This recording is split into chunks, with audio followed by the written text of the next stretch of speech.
ഒഴക്രോത്തുപറമ്പ് തൃക്കോൽ ക്ഷേത്രം ഇതുവഴി കടന്നു പോകുമ്പോൾ ക്ഷേത്രമുണ്ടെന്നറിയുക എന്നല്ലാതെ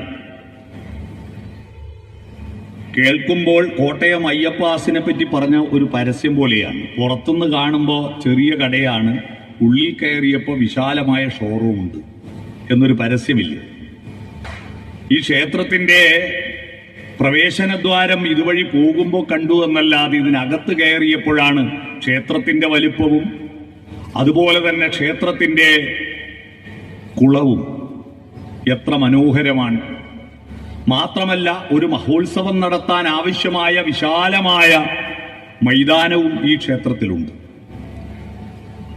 അത് നടത്തിക്കൊണ്ടുപോകാൻ പറ്റിയ കൂട്ടായ്മയുള്ളൊരു നാട്ടുകാരും ഇവിടെയുണ്ട്. അത്തരത്തിൽ ഒരു ക്ഷേത്രത്തിന്റെ മഹോത്സവത്തിൽ നമ്മൾ ഒത്തുചേരുമ്പോൾ ജനുവരി 22 മുതൽ 31 വരെ വിവിധ ഉത്സവങ്ങൾ, പ്രാർത്ഥനകൾ, ക്ഷേത്ര ചടങ്ങുകൾ, ആരാധനകൾ, പ്രദക്ഷിണങ്ങൾ, വഴിപാടുകൾ, നേർച്ചകൾ, ശയനപ്രദക്ഷിണങ്ങൾ തുടങ്ങി ഒരു ക്ഷേത്രത്തിൻ്റെതായിരിക്കുന്ന ഒരുപാട് ആചാരാനുഷ്ഠാനങ്ങൾ നടത്തുന്നതിനിടയിൽ ജനങ്ങൾക്ക് ആസ്വാദ്യതയുണ്ടാവാനും ജനങ്ങളെ ക്ഷേത്രത്തിലേക്ക് ആകർഷിക്കുവാനും വേണ്ടിയിട്ട് ചില കലാപരിപാടികളും ഉണ്ടാകാറുണ്ട്.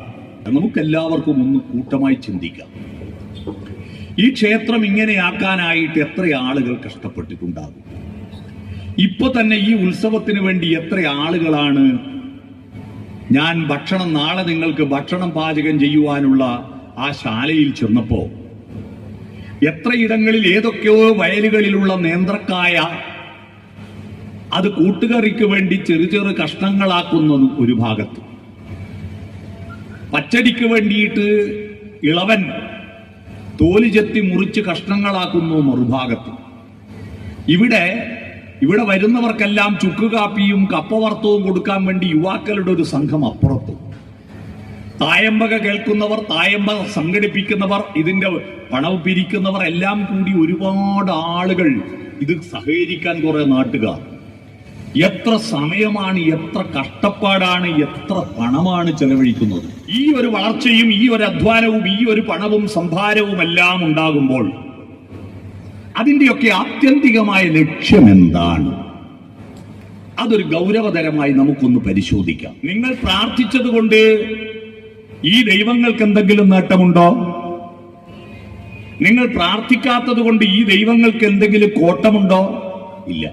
ഉത്സവങ്ങളും പ്രാർത്ഥനകളുമെല്ലാം ലക്ഷ്യം വെക്കുന്നത് അങ്ങോട്ടല്ല, ഇങ്ങോട്ടാണ്, അവനവനിലേക്കാണ്.